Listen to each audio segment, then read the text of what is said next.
Mon nom est Nathan Ashford, et voici l'histoire de la façon dont 47 violons m'ont appris que mon père n'avait jamais été silencieux. Il parlait juste une langue que je ne comprenais pas.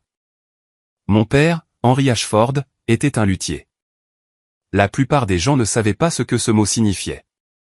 Il hochait poliment la tête quand il l'expliquait, leurs yeux se voilant alors qu'il décrivait l'art de construire et de restaurer des instruments à cordes. Il ne comprenait pas qu'un luthier n'était pas seulement un artisan. Un luthier était un traducteur, convertissant le bois brut en courbes et épaisseurs mathématiques précises qui pouvaient faire chanter un morceau d'érable et d'épicéa comme une voix humaine. Mon père a appris le métier de son père, qu'il avait appris de son père, qui avait apporté le savoir d'Allemagne en 1892. Des générations d'Ashford avaient passé leur vie dans des ateliers remplis de copeaux de bois et de vapeur de vernis, construisant des instruments qui leur survivraient des siècles.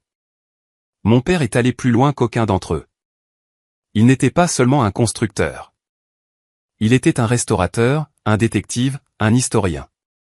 Quand un violon endommagé arrivait dans son atelier, il ne se contentait pas de le réparer.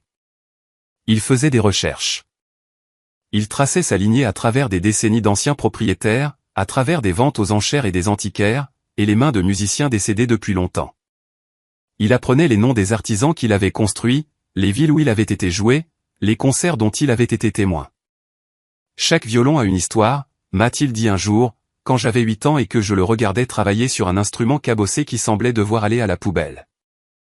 Le bois se souvient de tout, des rayures, des réparations, des mains qui l'ont tenu. Mon travail est d'écouter. Mais il ne parle pas, ai-je dit. Il a souri. Ce sourire rare qui transformait son visage sérieux en quelque chose de chaleureux et d'approchable. Tout parle, Nathan. La plupart des gens ne savent juste pas écouter. Ma mère n'a jamais appris à écouter. Ou peut-être l'a-t-elle fait, et elle n'a simplement pas aimé ce qu'elle a entendu. Diana Ashford était une femme qui mesurait le monde en termes concrets, dollars, mètres carrés, statut social. Elle avait épousé mon père quand ils avaient tous deux 24 ans, attirée par son intensité tranquille et ses mains d'artiste.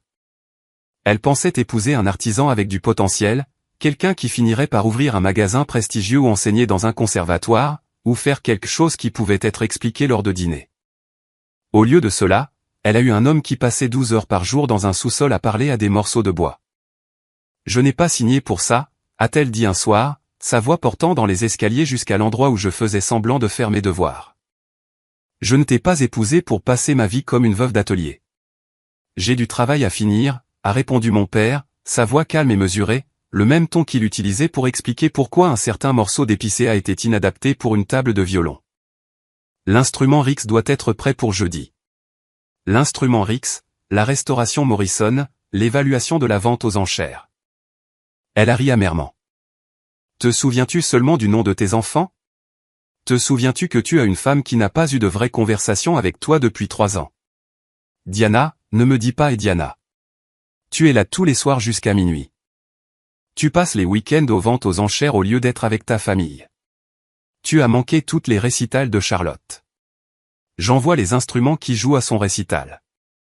Ce n'est pas la même chose et tu le sais. Mon père est resté silencieux un long moment.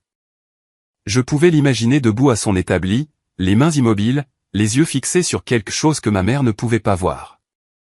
Je suis désolé, a-t-il finalement dit. Je ne sais pas comment être ce que tu veux que je sois. Je veux que tu sois présent. Je veux que tu sois là. Je veux que tu m'entendes quand je te parle au lieu d'écouter du bois. Le bois ne me juge pas. Le bois ne veut pas que je sois quelque chose que je ne suis pas. Le bois ne t'aime pas non plus. Elle a quitté l'atelier. J'ai entendu ses pas dans les escaliers. Sa porte de chambre se fermant avec une finalité qui a résonné dans toute la maison. Elle a demandé le divorce 6 mois plus tard. La bataille pour la garde fut brève et brutale. Ma mère nous voulait tous les 3, mon frère aîné Marcus, ma sœur cadette Charlotte, et moi. Elle soutenait que mon père était émotionnellement absent, qu'il était incapable de fournir l'environnement stimulant dont les enfants avaient besoin, que son obsession pour son travail le rendait inapte à la garde principale. Mon père ne s'est pas battu. Il a accepté la garde partagée un week-end sur 2 et les mercredis soirs, et il est retourné à son atelier. Marcus avait 16 ans. Il a choisi de vivre à plein temps avec notre mère parce que sa nouvelle maison avait une piscine et était plus proche de ses amis. Charlotte avait 10 ans, assez jeune pour être ébloui par les promesses de virées shopping et de vacances, et toutes les choses que ma mère pouvait offrir maintenant qu'elle n'était plus liée aux modestes revenus d'un artisan. J'avais 12 ans, assez âgé pour choisir, assez âgé pour comprendre ce que je choisissais. J'ai choisi mon père. Pourquoi ? Demanda ma mère, sincèrement déconcertée. Il ne te remarquera même pas. Il sera dans ce sous-sol tous les soirs pendant que tu dîneras seul. J'aime le sous-sol, ai-je dit. Tu aimes les copeaux de bois et le silence ? J'aime papa. Elle m'a regardé de la même manière qu'elle avait regardé mon père pendant les dernières années de leur mariage, avec un mélange de pitié et de frustration. Comme si j'étais une énigme qu'elle avait renoncé à résoudre. Tu le regretteras, dit-elle. Tu finiras comme lui, seul dans un sous-sol à parler à des choses qui ne peuvent pas te répondre. Elle s'était trompée. Mon père n'était jamais seul et les choses dans son atelier lui répondaient d'une manière qu'elle ne pourrait jamais comprendre. Vivre avec mon père était différent de ce à quoi je m'attendais. Il passait la plupart de son temps à l'atelier. Cette partie était vraie, mais il n'était pas absent comme ma mère le prétendait. Il était juste présent d'une manière différente. Chaque matin, il préparait le petit déjeuner. Des choses simples, des œufs, du pain grillé et du jus d'orange, mais il les faisait lui-même et il s'asseyait avec moi pendant que je mangeais. Il me posait des questions sur l'école, sur mes amis, sur les livres que je lisais. Il écoutait mes réponses avec la même attention concentrée qu'il accordait à ses instruments. Il ne parlait pas beaucoup pendant ses repas. Ce n'était pas sa manière. Mais son silence n'était pas un vide. C'était de l'attention. C'était le calme de quelqu'un qui écoutait réellement au lieu d'attendre son tour de parler. Chaque soir, il m'invitait à l'atelier. Pas d'exigence, pas d'obligation, mais une invitation. Je travaille sur le violon Castellano ce soir, disait-il. Il a une fissure sur la table d'harmonie qui va nécessiter une résolution créative de problèmes. Tu es le bienvenu si tu veux regarder. J'ai toujours voulu. L'atelier était son propre monde, 6 mètres sur 4,5 mètres, avec de bas plafonds et des sols en béton brut. Mais mon père l'avait transformé en quelque chose d'extraordinaire. Des violons pendaient à chaque mur, certains complets et brillants, d'autres dans divers états de démontage, leur bois nu exposé comme des patients en chirurgie. Des établis longeaient deux murs, couverts d'outils dont j'ai lentement appris les noms, gouges et ciseaux, rabots et racloirs, étaux de toute taille, pinceaux pour appliquer un vernis si fin qu'on pouvait voir à travers. L'odeur de cet endroit est quelque chose que je n'oublierai jamais, des copeaux, du vernis, de la colophane et cette odeur particulière et musquée de vieux instruments joués depuis des générations. Cela sentait la patience, la concentration, des siècles d'artisanat distillés dans une seule pièce. J'ai appris plus dans cet atelier que je n'en ai jamais appris à l'école. Pas seulement sur les violons, bien que j'en ai appris beaucoup. Mon père m'a enseigné les noms des bois, l'épicéa pour la table, l'érable pour le fond et les éclisses, l'ébène pour la touche et les chevilles. Il m'a appris à lire le grain, à taper sur un morceau de bois et à écouter le son qu'il produirait, à sentir la différence entre un morceau qui chanterait et un morceau qui resterait toujours silencieux. Il m'a enseigné la patience, ce genre d'attention profonde qui transforme les heures en minutes. Une seule réparation pouvait prendre des jours ou des semaines, et la précipiter ne ferait qu'aggraver les choses. Le violon vous dira quand il sera prêt, disait-il. Votre travail est d'écouter. Il m'a enseigné le respect des matériaux, des outils et des personnes qui les avaient utilisés avant. Chaque instrument qui arrivait dans son atelier avait une histoire, une lignée de mains qu'il avait façonnée, jouée et aimée. Quand il travaillait sur un violon, il ne réparait pas seulement un objet. Il participait à une conversation qui durait depuis des siècles. Plus important encore, il m'a appris la différence entre entendre et écouter, entre regarder et voir. La plupart des gens traversaient la vie avec leurs sens éteints, filtrant tout ce qui ne réclamait pas leur attention immédiate. Mon père vivait avec ses sens à plein régime, remarquant des détails que d'autres manquaient, entendant des sons que d'autres ignoraient. « Écoute », disait-il, tenant un violon nouvellement cordé près de mon oreille et jouant une seule note. « Que entends-tu » Au début, je n'entendais qu'une note. Un son de violon. Rien de spécial. Mais avec le temps, j'ai appris à entendre ce qu'il entendait. Les harmoniques subtiles qui révélaient la qualité du bois. Les minuscules bourdonnements et cliquetis qui indiquaient un ajustement lâche ou une fissure dans le corps. La façon dont le son s'épanouissait et se décomposait, révélant l'âge, l'histoire et le potentiel de l'instrument. Tout parle, disait-il. Et j'ai appris les secrets. Cela a commencé avec le violon d'atelier allemand, celui avec la mèche de cheveux cachée dans le bloc de manche. Mon père m'a montré le compartiment. Il m'a laissé tenir le petit ruban bleu dans mes mains.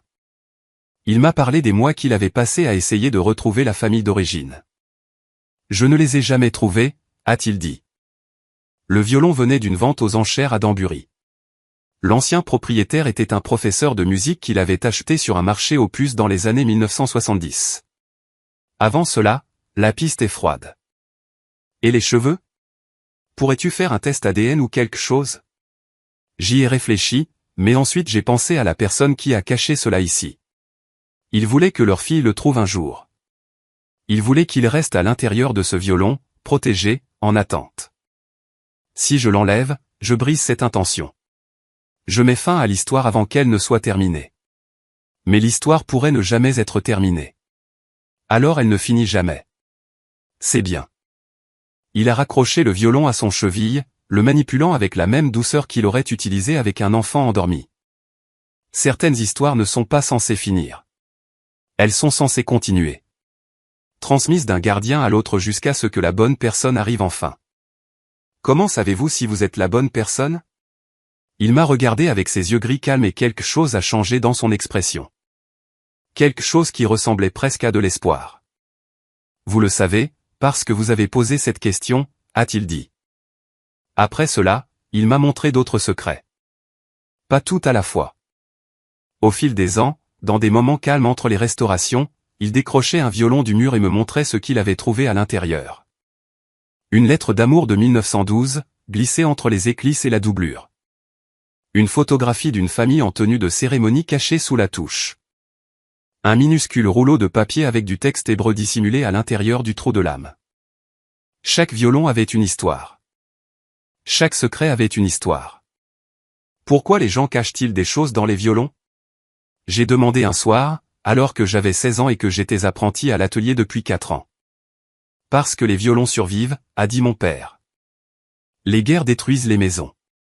Les incendies brûlent les documents, les banques font faillite, les gouvernements tombent.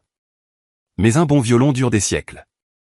Il est transmis, hérité, chéri. Si vous voulez cacher quelque chose et que vos descendants le trouvent dans 100 ans, un violon est l'un des endroits les plus sûrs au monde.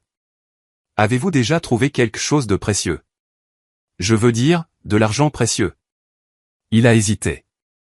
C'était la seule fois que j'ai vu mon père hésiter en répondant à une question. Une fois, a-t-il dit, il y a longtemps. C'était quoi?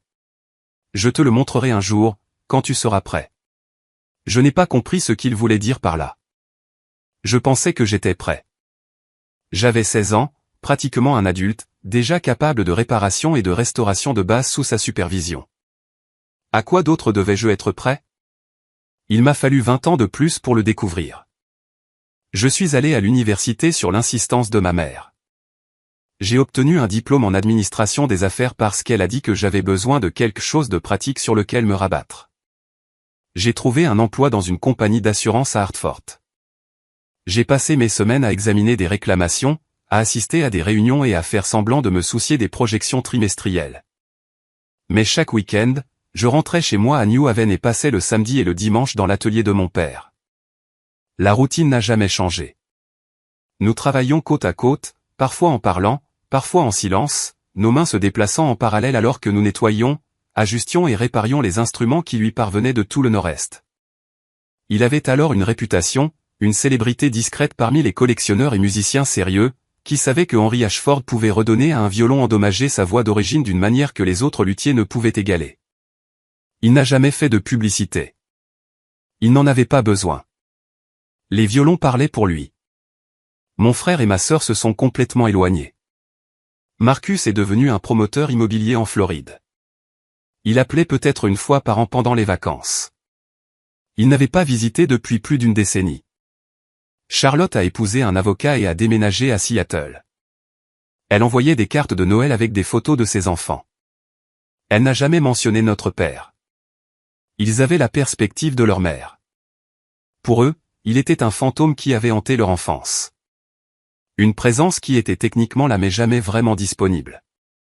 Il ne comprenait pas que sa disponibilité prenait une forme différente. Qu'il était toujours là pour quiconque voulait s'asseoir avec lui et apprendre. Ils n'ont jamais voulu apprendre. Moi si. Le cancer est arrivé quand j'avais 34 ans. Il me l'a caché pendant 3 mois. De la même manière qu'il cachait tout, silencieusement et complètement. Je ne l'ai découvert que lorsque je suis arrivé pour une visite de week-end et que je l'ai trouvé effondré sur le sol de l'atelier. Trop faible pour monter les escaliers. Depuis combien de temps, ai-je demandé à l'hôpital après que les médecins aient expliqué que le cancer du pancréas avait métastasé, qu'un traitement pourrait gagner du temps mais ne fournirait pas de guérison. Assez longtemps, a-t-il dit. Assez longtemps pourquoi? Pour finir le travail. Je ne savais pas ce qu'il voulait dire. L'atelier était plein d'instruments en attente de restauration. Il y avait toujours plus de travail. Toujours un autre violon qui avait besoin de son attention. Comment pouvait-il finir? Mais il ne parlait pas des restaurations. Au cours des 4 mois suivants, alors que le cancer rongeait son corps, mon père travaillait sur le carnet, le journal relié en cuir que je trouverai plus tard avec mon nom sur la couverture. Il écrivait des heures chaque jour, remplissant page après page de son écriture soignée, documentant des choses qu'il n'avait jamais dites à personne. Que écris-tu? J'ai demandé un après-midi, assis à côté de son lit dans l'établissement de soins palliatifs. Des instructions, a-t-il dit. Sa voix était faible, mais ses yeux étaient clairs. Pour toi. Des instructions pourquoi? Les violons. Il a tendu la main et a pris la mienne. Ses doigts toujours calleux après des décennies de travail, même s'il n'avait pas tenu d'outils depuis des semaines. Les 47. J'ai tout écrit ce que j'ai trouvé, tout ce que j'ai recherché, tout ce que je n'ai pas pu me résoudre à partager de mon vivant. Pourquoi n'as-tu pas pu le partager? Il est resté silencieux un long moment, sa respiration superficielle et difficile. Parce que j'avais peur, a-t-il finalement dit, peur que si je le disais à quelqu'un, il voudrait que je le vende pour en tirer profit. Pour transformer les secrets en argent. Il a serré ma main. Mais tu n'es pas comme ça, Nathan. Tu ne l'as jamais été. Tu comprends que certaines choses sont plus précieuses que l'argent. Quelles choses? Les histoires. Les connexions. La confiance des gens qui ont caché leurs biens les plus précieux à l'intérieur d'instruments qu'ils aimaient, espérant qu'un jour quelqu'un de digne les trouverait. Il a souri, le même sourire rare que je me souvenais de mon enfance. Tu es digne, Nathan. Tu l'as toujours été. Il est décédé 3 jours plus tard. Je tenais sa main quand il a cessé de respirer. La pièce était silencieuse, à l'exception du bourdonnement des machines et des sons lointains de l'hospice qui poursuivaient ses activités. Dehors, par la fenêtre, il neigeait, de gros flocons blancs dérivant dans la lumière grise de l'après-midi. La main de mon père était encore chaude dans la mienne lorsqu'il a rendu son dernier souffle. Il n'y a pas eu de lutte, pas de moment final dramatique. Une respiration et puis rien. L'absence de son là où le son avait été. Je suis resté avec lui longtemps après son départ. Je n'ai pas appelé les infirmières tout de suite. J'ai juste tenu sa main et j'ai pensé à tout ce qu'il m'avait appris. Toutes les heures que nous avions passées ensemble dans cet atelier au sous-sol. Tous les secrets qu'il avait gardés et qu'il me transmettait maintenant. Il avait passé sa vie entouré d'instruments qui pouvaient faire de la musique. Mais il les jouait rarement lui-même. Son don n'était pas la performance. C'était la préservation. C'était la capacité de prendre quelque chose de brisé et de le rendre entier. De trouver l'histoire à l'intérieur du bois et de la protéger jusqu'à ce que la bonne personne arrive. C'était son héritage. Pas les violons eux-mêmes, mais la compréhension que certaines choses sont plus précieuses que l'argent. Que certains secrets valent la peine d'être gardés, que la patience, l'attention et le soin sont leur propre richesse. Quand j'ai enfin appelé les infirmières et qu'elles sont venues s'occuper du corps, je suis sorti de cet hospice avec une seule chose dans les mains. Le carnet en cuir que mon père m'avait donné 2 semaines auparavant, rempli de 35 ans de découvertes et de la confiance que je saurais quoi en faire. La lecture du testament fut exactement ce à quoi je m'attendais. Marcus et Charlotte sont arrivés en avion, ont passé 45 minutes au bureau de l'avocat l'air mal à l'aise, puis sont repartis le même jour. Marcus a hérité de la maison, qu'il a immédiatement mise en vente. Charlotte a hérité du compte d'épargne, 280 000 $ qu'elle a dit destiné aux fonds universitaires de ses enfants. J'ai l'atelier. C'est tout, dit Marcus, ne cachant même pas son soulagement de ne pas avoir à s'occuper de 47 vieux violons et d'un sous-sol rempli d'outils. Il t'a laissé les instruments. Les instruments et tout ce qu'il y a dedans. Tout ce qu'il y a dedans? Qu'est-ce que ça veut dire? Je ne suis pas encore sûr. Marcus haussa les épaules et signa les papiers. Charlotte me serra froidement dans ses bras et promit d'appeler plus souvent, une promesse que nous savions tous les deux qu'elle ne tiendrait pas. Et puis je me suis retrouvé seul dans un atelier rempli de l'œuvre de vie de mon père, tenant un carnet qui contenait 35 ans de secrets. J'ai lu le carnet d'une traite, de la première à la dernière entrée. Le cuir était doux et usé. Les pages jaunies par l'âge et la manipulation. Mon père avait écrit dans ce carnet pendant plus de 3 décennies, ajoutant des entrées chaque fois qu'il découvrait quelque chose de nouveau, mettant à jour d'anciennes entrées lorsqu'il en apprenait davantage sur l'histoire d'un instrument. Chaque violon était documenté, sa provenance, les travaux de restauration effectués, la date d'acquisition, le prix payé. Mais ce n'était pas une information sèche et clinique. Mon père écrivait sur chaque instrument comme une autre personne écrirait sur un ami. Il décrivait leur personnalité, leur bizarrerie, les façons particulières dont ils réagissaient à son toucher. Violon numéro 4, disait une entrée, français, vers 1850, probablement des ateliers de mi-recours. Acheté aux enchères à Boston en 1989 pour $75. En mauvais état à l'acquisition, avec de vastes dommages causés par les vers au fond et une barre de base effondrée, elle a d'abord résisté à la restauration. Chaque réparation que je faisais semblait créer un nouveau problème. Le bois ne voulait pas être réparé, mais j'ai persisté. Et après 6 mois de travail minutieux, elle a commencé à s'ouvrir. Sa voix est petite mais douce, avec une qualité mélancolique qui parle de long silence. Et pour 41 des 47 instruments, une description détaillée de ce que mon père avait trouvé caché à l'intérieur. Mèches de cheveux et rubans. Origine inconnue. Violon numéro 1. Lettre d'amour en allemand. Daté de 1917. Signé, ta Clara pour toujours. Violon numéro 3. La lettre décrit un jeune homme partant à la guerre, promettant de revenir et d'épouser la femme qu'il aime. Mon père avait recherché le nom et trouvé un acte de décès de Passe-Chandaël. La femme ne s'est jamais mariée. Photographie d'une femme en robe de mariée. Inscription au dos, Vienne, 1928. Violon numéro 7. Mon père a retrouvé le studio du photographe. Il a été détruit pendant la nuit de cristal en 1938. Reçu de passage sur un navire de Hambourg à New York daté d'avril 1939. Caché dans une pochette sculptée dans le talon du manche. Violon numéro 12. Le nom du passager était David Rothstein. Les dossiers d'immigration ont confirmé son arrivée à New York en mai 1939. Bague en or avec inscription hébraïque enveloppée dans un tissu et dissimulée à l'intérieur de la chevillère. Violon numéro 19. L'inscription traduite par « Mon bien-aimé est à moi et je suis à lui ».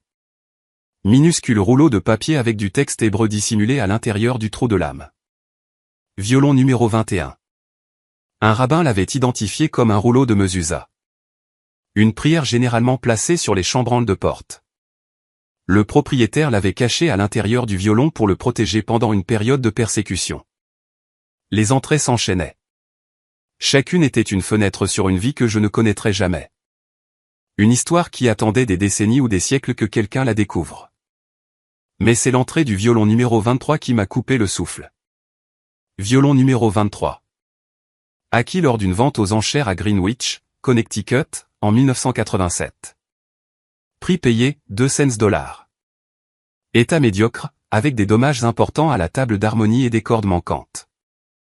L'examen initial a révélé des caractéristiques de construction inhabituelles, incompatibles avec l'âge apparent de l'instrument. Des recherches ultérieures, menées sur une période de 11 ans, m'ont amené à conclure que ce violon a été construit par Antonio Stradivari à Crémone, Italie, en 1715. L'instrument correspond à la description d'un violon connu sous le nom de « Le Messager », documenté dans les archives historiques comme ayant été commandé par une famille noble vénitienne et perdu par la suite pendant les guerres napoléoniennes. Il est réapparu brièvement à Berlin en 1936 en possession d'un musicien juif nommé Isaac Goldman, avant de disparaître à nouveau en 1938.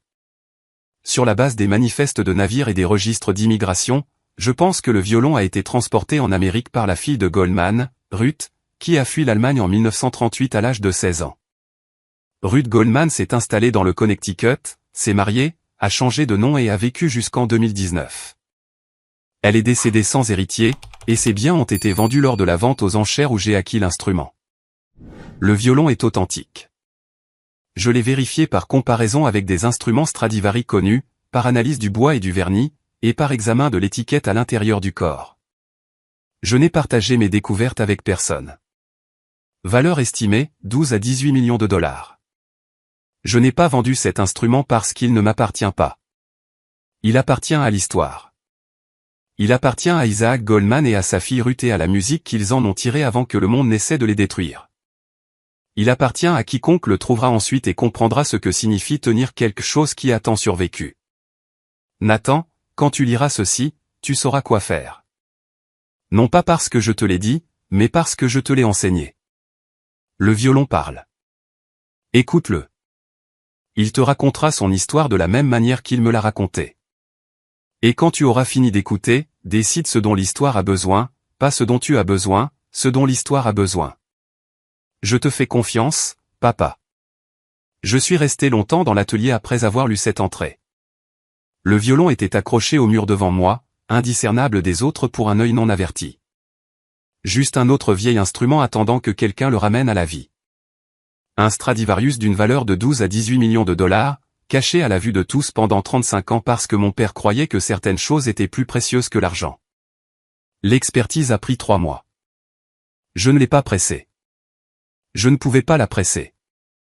Ce n'était pas comme apporter une peinture à une maison de vente aux enchères ou des bijoux à un prêteur sur gage. Un Stradivarius potentiel exigeait le processus d'authentification le plus rigoureux du monde des instruments de musique. J'ai passé des semaines à rechercher des experts avant de me décider pour le docteur Elena Marchetti, une femme dont le nom figurait dans tous les articles sur les instruments Stradivarius vérifiés des 30 dernières années. Elle avait été formée à Crémone, la ville italienne où Stradivari avait vécu et travaillé. Elle avait étudié auprès de maîtres qui avaient eux-mêmes étudié auprès de maîtres, une chaîne ininterrompue de connaissances remontant à des siècles. Lorsque j'ai contacté son bureau, son assistante m'a demandé ce que je voulais faire évaluer. J'ai dit que c'était un violon que mon père, un luthier, croyait important. L'assistante a proposé un rendez-vous dans 6 mois. Puis j'ai envoyé une photographie de l'étiquette à l'intérieur de l'instrument. Le docteur Marchetti m'a appelé personnellement dans l'heure. « Où avez-vous obtenu cela ?» a-t-elle demandé, sa voix tendue par quelque chose qui aurait pu être de l'excitation ou de l'incrédulité. Il appartenait à mon père. Votre père était luthier pendant 40 ans et il n'a jamais montré cela à personne ? N'a jamais cherché d'authentification ? Il a passé 11 ans à l'authentifier lui-même. Il n'a juste dit à personne ce qu'il a trouvé. Il y a eu une longue pause au téléphone. Elle est arrivée à 9 h du matin et n'est partie que vers 18 h le soir. Elle a examiné chaque millimètre de l'instrument avec des loupes, des lumières spéciales et des outils que je n'avais jamais vus auparavant. Elle a mesuré l'épaisseur du bois à des dizaines d'endroits, a comparé le vernis à des échantillons qu'elle avait apportés de son laboratoire, a étudié la volute au microscope, assez puissant pour voir les cellules individuelles du bois. Elle a pris des photos sous tous les angles. Elle a enregistré le son de l'instrument, pinçant des cordes individuelles et enregistrant les fréquences précises qu'elle produisait. Elle a tracé les motifs du grain dans le bois, les comparant à des instruments Stradivari documentés de la même période. 3 fois au cours de la journée, elle s'est arrêtée et a fixé le violon pendant de longues minutes, ne disant rien, son visage illisible. Quand elle s'est enfin assise en face de moi, ses mains tremblaient légèrement. « Où avez-vous obtenu cela ?» a-t-elle demandé à nouveau. Mon père l'a acheté lors d'une vente aux enchères à Greenwich en 1987 pour $200. 200 $. Elle secoua lentement la tête comme si elle essayait de concilier quelque chose qui n'avait pas de sens. J'ai passé toute ma carrière à chercher des instruments comme celui-ci. J'ai voyagé aux 4 coins du monde, examiné des milliers de violons, authentifié peut-être une douzaine de véritables Stradivarius, et votre père en avait un accroché à son mur tout le temps. Il ne voulait pas que quiconque le sache. Pourquoi pas? Il aurait pu être célèbre. Il aurait pu être immensément riche. Il ne voulait ni la célébrité ni la richesse. Il voulait protéger l'histoire. Elle me regarda longuement, son expression passant de la confusion à quelque chose qui ressemblait à de la compréhension. Le messager, dit-elle doucement. J'ai lu sur cet instrument. Il y a des références à lui dans les catalogues du XIXe siècle. Une famille noble vénitienne l'a commandé directement à Stradivari en 1715. Il est passé par plusieurs collections, a disparu pendant les guerres napoléoniennes, a refait surface brièvement au XXe siècle. Mon père l'a retrouvé chez un musicien juif à Berlin, Isaac Goldman, puis en Amérique. Sa fille Ruth l'a emporté d'Allemagne en 1938. Elle avait 16 ans. Elle l'a gardé caché le reste de sa vie. Le docteur Marchetti regarda le violon toujours posé sur la table entre nous, son vernis usé brillant dans la lumière de l'atelier. Un instant, je crus voir des larmes dans ses yeux. « Savez-vous ce que cela signifie » demanda-t-elle. « Ce n'est pas juste un Stradivarius. C'est un Stradivarius avec une histoire documentée de survie. Il a survécu aux guerres napoléoniennes. Il a survécu à l'Holocauste. Il est resté caché pendant des décennies, attendant que quelqu'un reconnaisse ce qu'il était. Mon père l'a reconnu. Votre père était soit un génie, soit l'homme le plus chanceux du monde. » Elle marqua une pause. Ou peut-être les deux. Quelle est sa valeur? Elle hésita. Dans son monde, cette question était compliquée. La valeur d'un Stradivarius dépendait de nombreux facteurs, son état, sa provenance, sa qualité sonore, le climat économique, les goûts particuliers des riches collectionneurs. Aux enchères, avec une documentation et une authentification complète, cet instrument se vendrait probablement entre 15 et 20 millions de dollars, peut-être plus compte tenu de son importance historique. Je savais, d'après les notes de mon père, que le chiffre serait élevé, mais l'entendre prononcer à voix haute par un expert le rendait soudain réel d'une manière qu'il n'avait pas été auparavant. 20 millions de dollars accrochés à un mur dans un sous-sol de New Haven pendant 35 ans. Que allez-vous en faire? Demanda le docteur Marchetti. C'était la question que je me posais depuis 3 mois. 12 à 18 millions de dollars. Plus d'argent que je n'en gagnerais en 10 vies. Assez pour quitter mon emploi, acheter une maison, ne plus jamais m'inquiéter de rien. Mais ce n'était pas ce dont l'histoire avait besoin. Je vais trouver la famille Goldman. J'ai dit, il doit rester quelqu'un. Un cousin, un parent éloigné, quelqu'un qui se souvient d'Isaac et Ruth et de la musique qu'ils ont faite.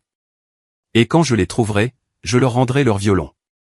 Le docteur Marchetti me fixa. Vous allez donner un instrument de 18 millions de dollars? Il n'a jamais été à moi de le garder. Il était à moi de le protéger jusqu'à ce que la bonne personne arrive. Elle ne dit rien pendant un long moment. Puis elle sourit. Un petit sourire privé qui me rappela mon père. Votre père vous a bien enseigné, dit-elle. Il m'a fallu 8 mois pour les retrouver. La recherche n'a pas été simple. L'Holocauste avait brisé la famille Goldman, dispersant les survivants à travers le monde et effaçant des branches entières de l'existence.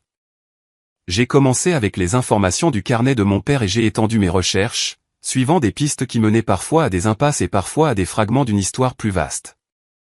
J'ai appris qu'Isaac Goldman avait été un violoniste de concert à Berlin dans les années 1920 et 1930, une étoile montante qui avait joué avec de grands orchestres à travers l'Europe. Il était juif à une époque où être juif en Allemagne signifiait voir son monde s'effondrer lentement autour de soi. J'ai trouvé un programme de concert de 1934 qui le répertoriait comme soliste vedette. J'ai trouvé une critique de journal de 1936 qui louait son interprétation du concerto pour violon de Brahms. J'ai trouvé une photographie de lui debout sur une scène à Munich, tenant un violon que je reconnaissais maintenant comme l'instrument de l'atelier de mon père. Et j'ai trouvé la documentation de sa mort en 1941 dans un endroit dont je pouvais à peine me résoudre à taper le nom dans les moteurs de recherche. Mais sa fille Ruth avait survécu, c'est ce que les recherches de mon père avaient confirmé. Elle avait fui en Amérique en 1938, portant le violon dans un étui abîmé, arrivant au port de New York sans rien d'autre. Elle avait changé son identité en cours de route. Ruth Goldman est devenue Ruth Golden, puis Ruth Wheeler lorsqu'elle a épousé un propriétaire de quincaillerie dans le Connecticut en 1947. Elle avait vécu tranquillement pendant des décennies, ne rejouant jamais de musique, ne parlant jamais de son passé. Elle était décédée en 2019 à l'âge de 97 ans, sans laisser d'enfant, et ses biens avaient été vendus lors de la vente aux enchères où mon père avait trouvé le violon. J'ai cherché d'autres Goldman qui auraient pu survivre. J'ai contacté des sociétés de généalogie juive et des organisations de commémoration de l'Holocauste. J'ai publié des requêtes sur des sites web d'ascendance et j'ai retracé des manifestes de navires des années 1930. La recherche m'a mené à travers des archives à Washington et à Jérusalem, à travers des documents jaunis dans des langues que je ne pouvais pas lire, à travers des histoires de survie et de perte qui m'ont tenu éveillé la nuit. Finalement, 8 mois après avoir commencé, j'ai trouvé un lien. Isaac Goldman avait un frère nommé Samuel qui avait immigré en Palestine en 1936 avant que le pire de la persécution ne commence. La lignée de Samuel s'était poursuivie, produisant des enfants, des petits-enfants et des arrière-petits-enfants. Une branche avait déménagé en Australie dans les années 1960. Une autre était restée en Israël. Une troisième était venue en Amérique dans les années 1980. Le plus proche parent vivant de Ruth Goldman était sa petite-nièce, une femme nommée Sarah Goldman Weber, qui enseignait la musique dans un collège à Cleveland. Elle avait 62 ans. Elle n'avait jamais entendu parler du violon. Je l'ai appelée un mardi soir. Madame Goldman Weber, mon nom est Nathan Ashford. J'appelle à propos de quelque chose qui appartenait à votre famille il y a longtemps. Il y a eu une pause à l'autre bout du fil. Quel genre de quelque chose? Un violon. Il appartenait à votre grand-oncle Isaac Goldman. Une autre pause, plus longue cette fois. J'ai entendu ce nom. Ma grand-mère l'a mentionné une fois quand j'étais enfant. Elle a dit qu'il était un musicien célèbre avant la guerre.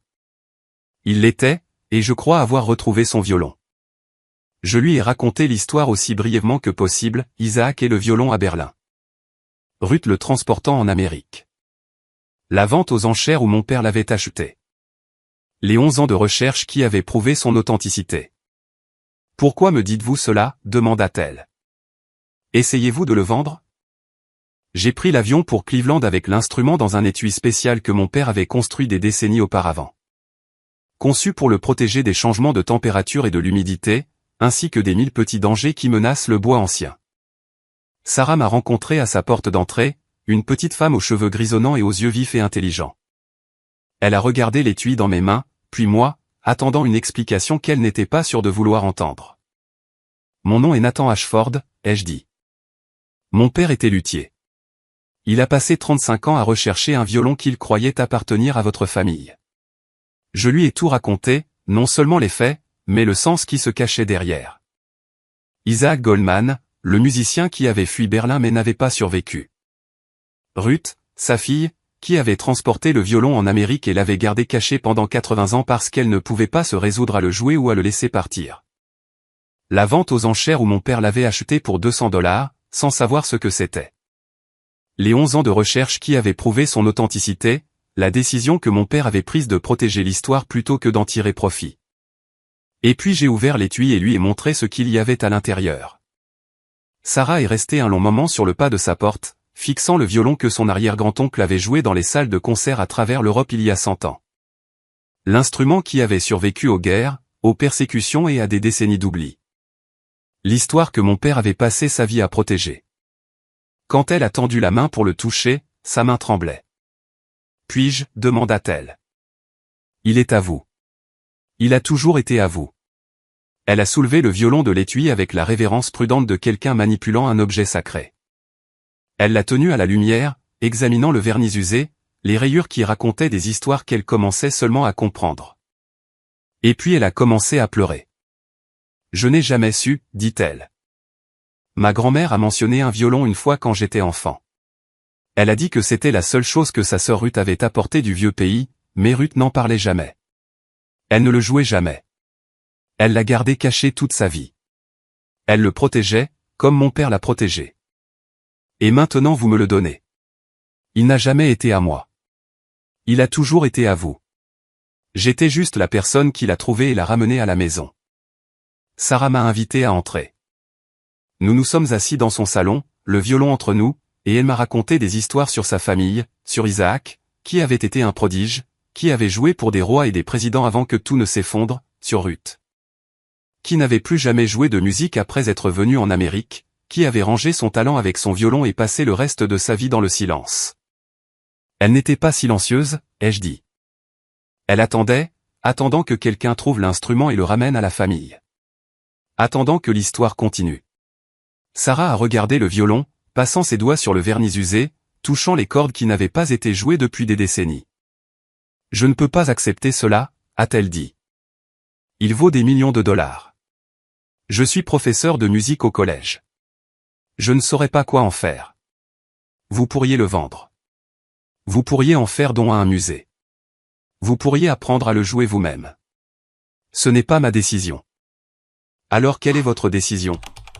J'ai pensé à mon père penché sur son établi, écoutant le bois que la plupart des gens pensaient silencieux. J'ai pensé aux 47 violons et aux 41 secrets et aux histoires qui avaient survécu parce qu'un homme avait décidé de les protéger au lieu d'en tirer profit. Ma décision était de vous trouver, ai-je dit. C'est tout ce que je devais faire. Le reste, c'est votre histoire maintenant. J'ai pris l'avion pour rentrer à New Haven cette nuit-là, tenant l'étui vide qui avait protégé le violon pendant 35 ans. L'étui me semblait plus léger qu'il n'aurait dû, comme s'il pleurait la perte de l'instrument qu'il avait été construit pour protéger. Mais je connaissais la vérité. L'étui n'était pas vide. Il était rempli du souvenir de ce qu'il avait contenu, rempli de l'histoire dont il avait fait partie. Cette histoire se poursuivait maintenant dans un musée de Tel Aviv où des milliers de personnes verraient le violon et apprendraient l'histoire d'Isaac Goldman et de sa fille Ruth et de la musique qu'ils avaient faite avant que le monde n'essaie de les détruire. L'atelier était silencieux quand je suis revenu, comme il l'était toujours sans mon père. Mais il n'était pas vide. Il était plein de violons, d'outils et des souvenirs de 4 générations d'Ashford qui avaient consacré leur vie à l'artisanat. J'ai parcouru les rangées d'instruments, les comptant. 46 maintenant que le Stradivarius était parti. 46 histoires qui avaient encore besoin de gardiens.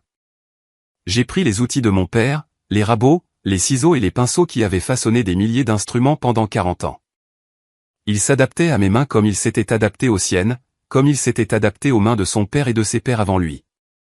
Le bois se souvient de tout, m'avait dit mon père.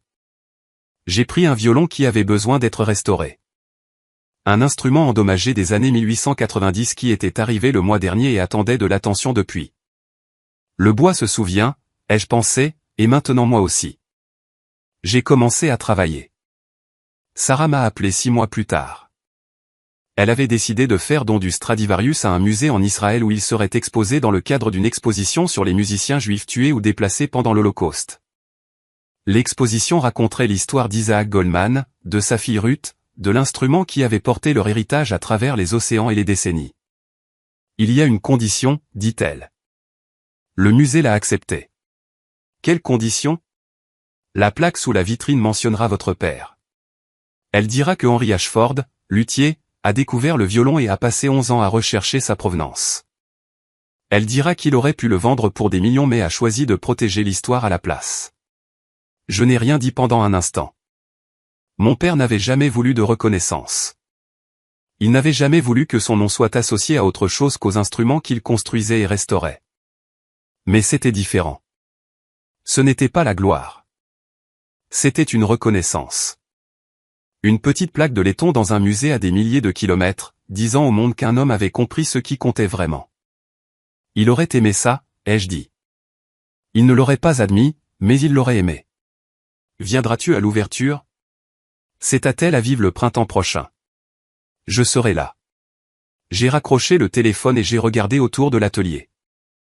Les outils au mur, les violons attendant d'être guéris, le carnet en cuir sur mon établi, ouvert à une page que j'avais étudiée, essayant de retracer la provenance d'un autre instrument avec un secret caché à l'intérieur. Mon père avait passé 40 ans à écouter le bois et à trouver les histoires qu'il gardait. Maintenant c'était mon tour.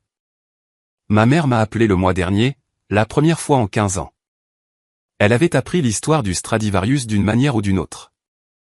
La nouvelle avait fait quelques petites vagues dans le monde des collectionneurs et quelqu'un lors d'un de ces événements caritatifs avait mentionné que son ex-mari avait découvert et authentifié un violon de plusieurs millions de dollars et l'avait donné.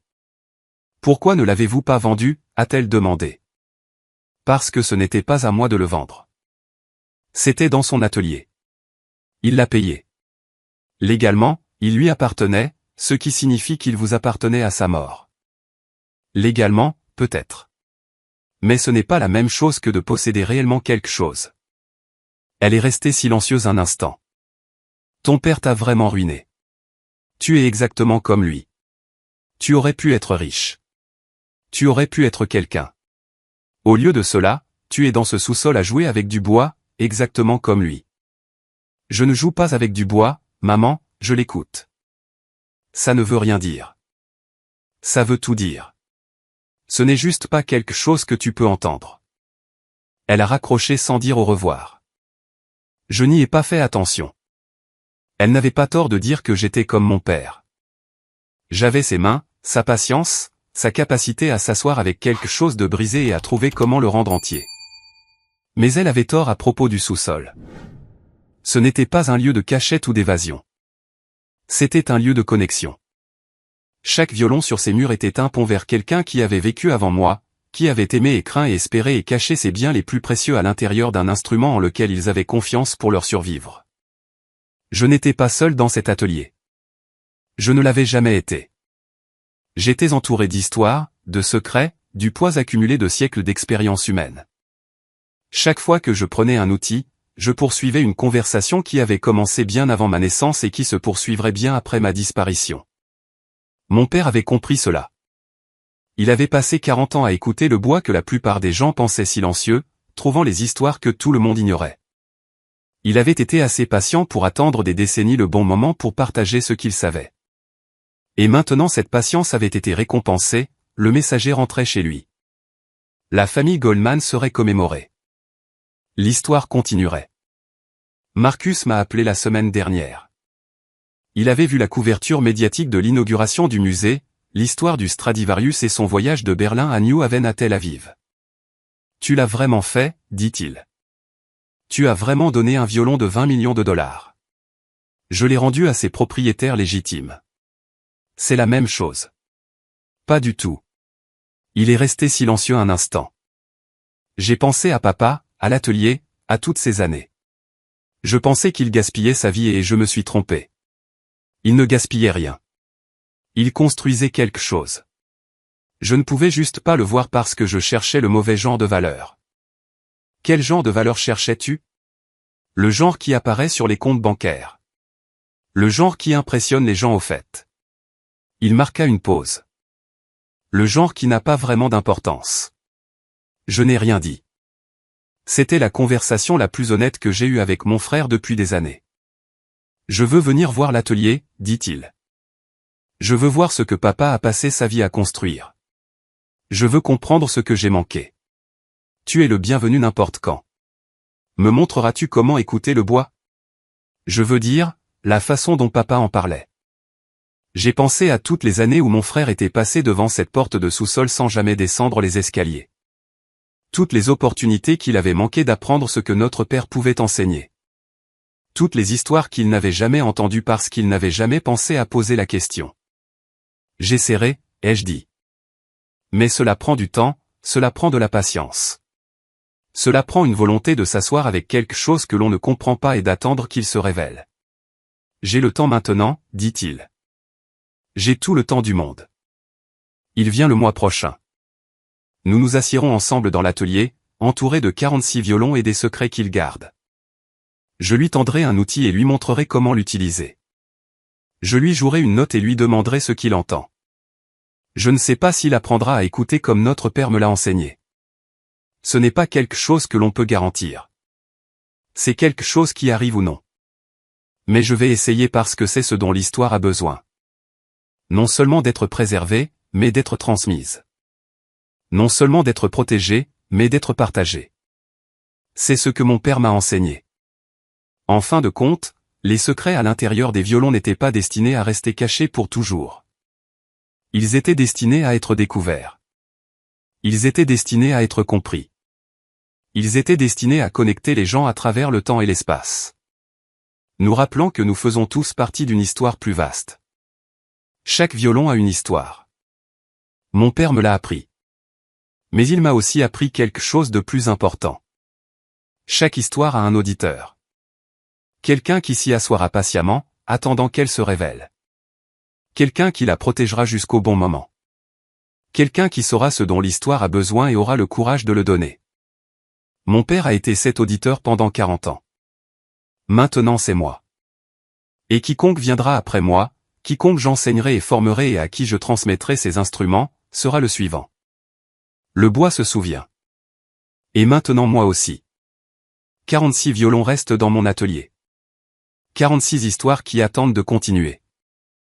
Je ne sais pas quel secret j'y trouverai.